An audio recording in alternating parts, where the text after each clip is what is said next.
When I was just 8 years old, my ruthless parents yelled at me and kicked me out of the house. They always favored my younger brother, making me feel like I didn't belong. I wandered the dark streets, scared and alone, when suddenly a kind woman approached me and took me in. Fast forward 15 years, I became a successful woman, and when my parents came back into my life, I was ready to respond differently and change everything. Growing up in a wealthy family in Austin, Texas, I often felt like a shadow in my own home. My parents, Mr. and Mrs. Hayes, were high-powered attorneys who seemed to thrive on their status and success. They idolized my younger brother, Max, who excelled academically and effortlessly garnered their praise. In contrast, I struggled to meet their high expectations, constantly feeling neglected and mistreated. No matter how hard I tried, it was never enough to earn their approval. Little did I know then, my journey would take a significant turn thanks to my aunt, Nancy. My name is Lily. At 8 years old, everything came to a head. I had just come home from school, my heart racing as I thought about my latest test results. I had studied hard, but I still didn't get the grade my parents wanted. That evening, I heard their voices raised in the living room. "She's a disappointment," my mother shouted. "We've given her every opportunity, and what do we get in return?" I stood frozen outside my bedroom door, tears streaming down my cheeks. "Why can't you understand?" "I'm trying," I wanted to scream, but the words caught in my throat. That night, after dinner, they confronted me. "Lily, we can't keep doing this. You need to shape up, or you'll have to find somewhere else to live," my father said coldly. I thought it was a joke, but his expression was grave. "You're not living up to your potential." "Where will I go?" I whispered, terrified. "Figure it out," he replied. That was the last straw. With my heart pounding in my chest, I packed a small bag and left the house, knowing I had nowhere to go. I wandered the streets of Austin, feeling lost and afraid. The bright lights of the city were overwhelming, and the sounds of laughter and conversation echoed around me. I felt utterly alone, an outsider in a place that should have felt like home. Hours passed, and despair crept in. Just when I thought all hope was lost, I saw a familiar face. Nancy, my aunt, stood in front of me. "Lily, what are you doing here?" she asked, concern etched on her face. I didn't know where else to go," I admitted, my voice trembling. Without hesitation, she wrapped her arms around me. "Come with me," she said gently. "You're safe now." Nancy was 40 years old, a restaurant manager with a kind heart. She had always been my refuge, the only one who believed in me. I followed her to her modest apartment, feeling a flicker of hope reignite within me. As we settled in, she made me a warm bowl of soup. "I was so worried about you," she said, her voice soothing. "You can stay with me for as long as you need." Living with Nancy transformed my life. She filled the emotional void my parents had left behind. "You're smart, Lily. You can do anything you set your mind to," she encouraged. With her support, I began to excel in school. I studied harder than ever, driven by the desire to prove that I was capable of success. Max, meanwhile, was struggling under the weight of our parents' expectations. I could see the toll it took on him. One evening, I found him in our old neighborhood, sitting on the steps of our family home, strumming his guitar. "Hey, are you okay?" I asked, sitting down beside him. "Just thinking," he replied, his brow furrowed. "Mom and Dad want me to follow their path, but I want to do music. It feels like they don't even care about what I want." "I understand," I said, feeling the pain of our shared struggle. "You have to follow your passion, Max." "But they'll be so mad," he sighed, looking down at his guitar. "Maybe it's time to stand up for yourself," I encouraged, remembering my own journey. "You deserve to be happy." As the weeks passed, I flourished under Nancy's care, but the rift between Max and our parents grew wider. They discovered that he had enrolled in a performing arts school, and the explosion that followed was something I will never forget. One evening, I returned home from school to find our parents in a heated argument with Max. "You're throwing your life away," Mr. Hayes shouted, his face red with anger. "No, Dad. I'm doing what I love." Max defended himself, his voice rising. "That's not how we raised you. You're wasting your potential, Mrs. Hayes added, her tone harsh. I stepped into the living room, my heart racing. This isn't fair. He has the right to choose his own path. I shouted, feeling a rush of adrenaline. Stay out of this, Lily, my father barked. You've done enough damage already. That moment solidified the growing distance between us. I watched as Max stood his ground, but it was clear our parents' control over our lives was suffocating. The confrontation marked a turning point, not just for Max but for me as well. As I settled into life with Nancy, I felt a new sense of hope. She became my rock, always encouraging me and reminding me of my worth.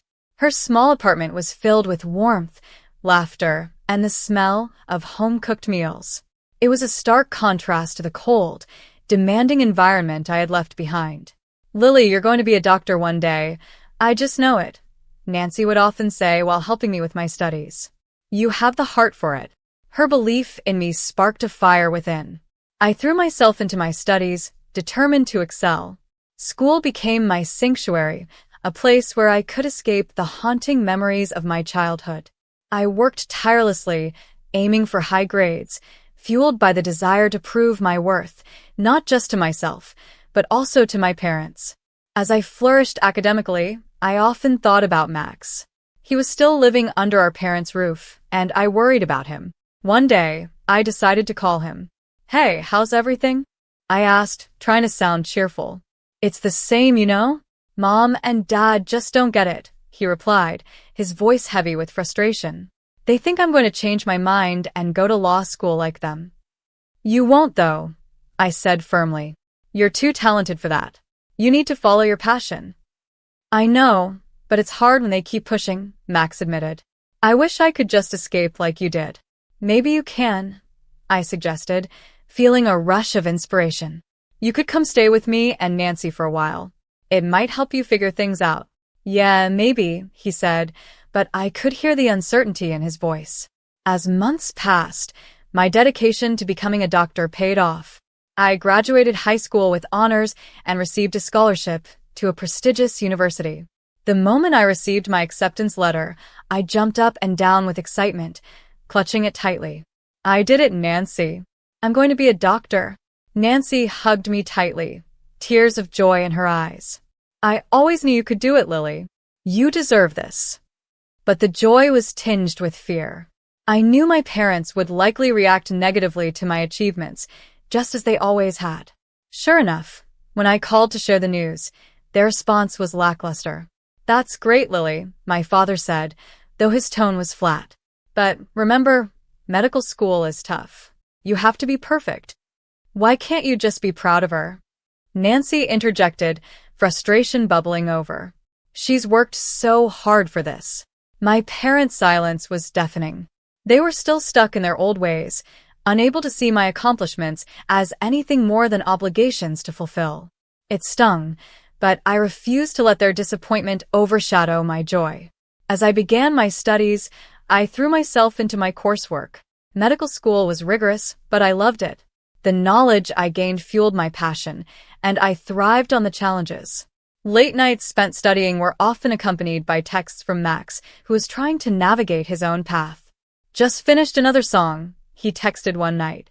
It's about breaking free from expectations. Can't wait to hear it, I replied, feeling proud of him. I hoped he would find the courage to pursue his dreams. As I advanced in my studies, my parents attempted to reach out again, but their motives felt insincere. They sent an email, suggesting I should consider law school instead. We're offering to help with tuition, Lily. Think about what a law degree could mean for your future, they wrote. I felt anger boil inside me. I'm not interested in being a lawyer. I shouted at my computer screen. I'm going to be a doctor. Nancy found me in this state one afternoon. What's wrong? She asked, concern in her eyes. They think I should drop everything and follow their path, I replied, frustration spilling over. It's like they can't accept who I really am. Lily, you are strong, Nancy said gently. You've come so far. Don't let their expectations pull you back down. Her words reminded me of my purpose. I was determined to break free from the chains of my past and pursue my passion for helping children. As I dove deeper into my studies, I found a sense of belonging and fulfillment that I had never experienced before. But the shadows of my childhood were always there, lurking just beneath the surface. I had escaped physically, but emotionally, the scars ran deep. I couldn't shake the feeling that my parents would never truly accept me. Despite this, I pushed forward, driven by the love and support from Nancy and my desire to create a better future for myself. Little did I know that the real test was yet to come, and the struggle for acceptance would become more complicated than I could ever imagine. As I continued my journey through medical school, I felt like I was finally becoming the person I was meant to be. I had a purpose, and my passion for helping children fueled my determination. I was surrounded by friends who shared my dreams, and for the first time, I felt a sense of belonging. But as I thrived in this new world, my parents' presence loomed over me like a dark cloud. I received occasional emails, reminders of their expectations, and suggestions that I consider a career in law. I would read their words and feel the old anger rise within me, but I had learned to compartmentalize those feelings. One evening, as I studied for an upcoming exam, my phone buzzed. It was a message from Max. "Can we talk? I need to figure things out," it read. I felt a wave of concern wash over me. "Of course. Come over," I replied, eager to support him. When he arrived, he looked more stressed than ever.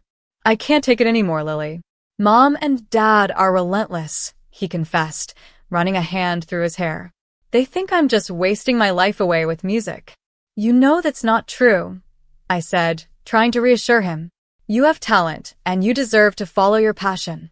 "I know, but every time I try to talk to them, it's like I'm speaking to a wall," he said, frustration evident in his voice. "They just don't get it." As we talked, I could see the struggle written on his face. I felt a deep sense of empathy for him. I had faced the same battles, and I knew how suffocating it felt. "Maybe it's time to stand up to them," I suggested. "You deserve to be happy." Max nodded slowly, but I could tell he was still hesitant.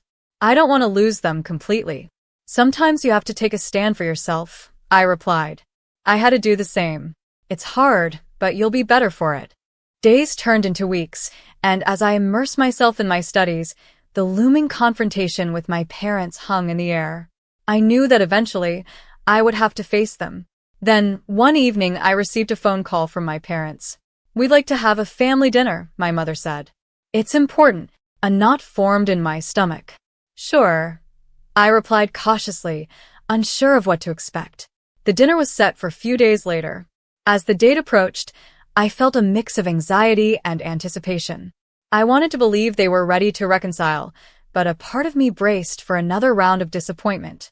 When the day arrived, I arrived at the restaurant early. I could feel my heart racing as I waited for them to arrive.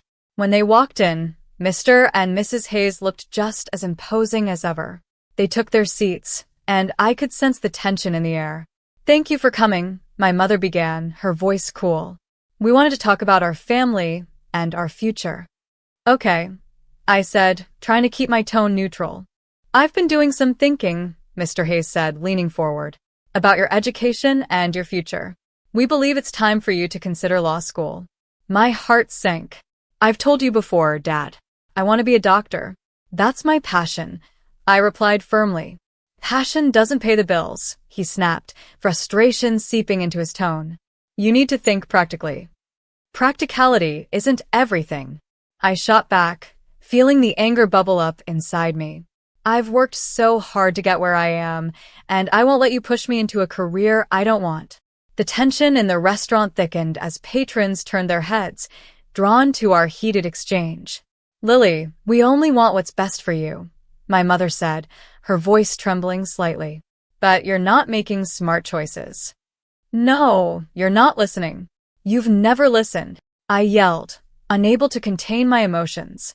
"You've spent my entire life dictating my worth based on grades and achievements. I'm done." Suddenly, Max entered the restaurant, sensing the commotion. He spotted me and rushed over. "What's going on?" he asked, his eyes wide with concern. "Just a family discussion," Mr. Hayes said dismissively, but it was clear the situation had escalated. "Family? This doesn't look like family," Max replied, glaring at our parents. You can't keep doing this to her. To us. What do you know about family? Mrs. Hayes shot back, her voice harsh. More than you think, Max shouted, stepping closer to me. Lily deserves support, not judgment. We both do. In that moment, the dam broke. The emotions I had kept bottled up for years flooded out. I realized I had spent far too long trying to earn their love and approval, only to find that their expectations would never be enough. Enough, I shouted, my voice trembling. I'm done trying to live up to your standards. I'm finally happy, and I refuse to let you take that away from me. The restaurant was silent, and I could feel all eyes on us. It was a moment of raw vulnerability. The weight of my childhood, the pain, the rejection, the struggle, was laid bare for everyone to see. As I looked around, I knew I was ready to break free from the past. I was finally reclaiming my life. But I could sense that this confrontation was only the beginning of a much bigger battle. The silence in the restaurant was palpable. My heart raced as I faced my parents, the truth of my feelings laid bare. Max stood beside me, his presence a comforting anchor. I could see the shock on my parents' faces, but I wasn't backing down. Lily, this isn't how you should talk to us, my father finally said, his voice trembling slightly. Why not? I shot back, my anger still simmering.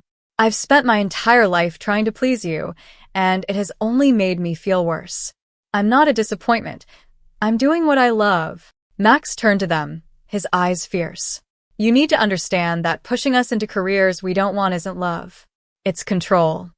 My mother looked taken aback, her facade of authority crumbling.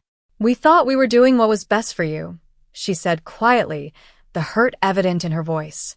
Best for us? Or best for you? I countered, feeling the weight of my words. You've never seen us for who we really are. You only see your expectations. At that moment, I felt a shift within myself. I was no longer that scared little girl trying to earn her parents' love.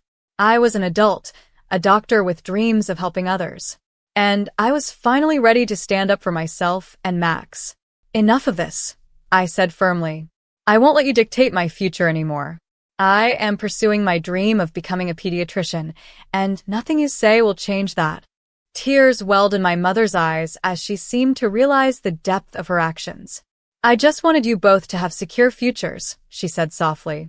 I thought that would make you happy. Mom, happiness isn't defined by a job or a title, Max said gently. It's about being true to ourselves. I want to make music, and Lily wants to help children. That's what will make us happy. The restaurant was still silent, and I felt the weight of the world lift off my shoulders. For the first time, I could breathe freely. I had spoken my truth, and it felt liberating. Maybe we've been too focused on our own definitions of success, Mr. Hayes admitted, his voice heavy with regret. We didn't mean to push you away. I could see the sincerity in their eyes, but I also knew that words alone wouldn't heal the wounds. It's going to take time for me to trust you again, I said, my voice steady. But I'm willing to try if you are. With a heavy sigh, my mother nodded. We want to support you, Lily. Really, we do. Can we start over? Max and I exchanged glances. Let's take it one step at a time, I replied cautiously.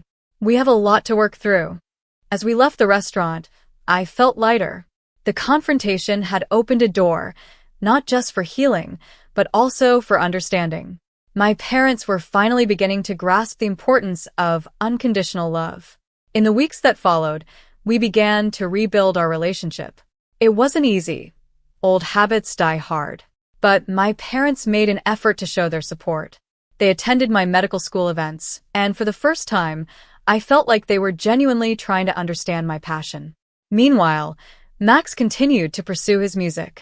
He played at local gigs, slowly carving out his own path. I admired his courage and felt proud of him for standing up for what he believed in. Eventually, Nancy, Max, and I decided to open a community center together for children. We wanted to create a safe space where kids could explore their passions, just like we had fought for ours. As I stood at the center's opening, surrounded by smiling faces, I felt a profound sense of fulfillment.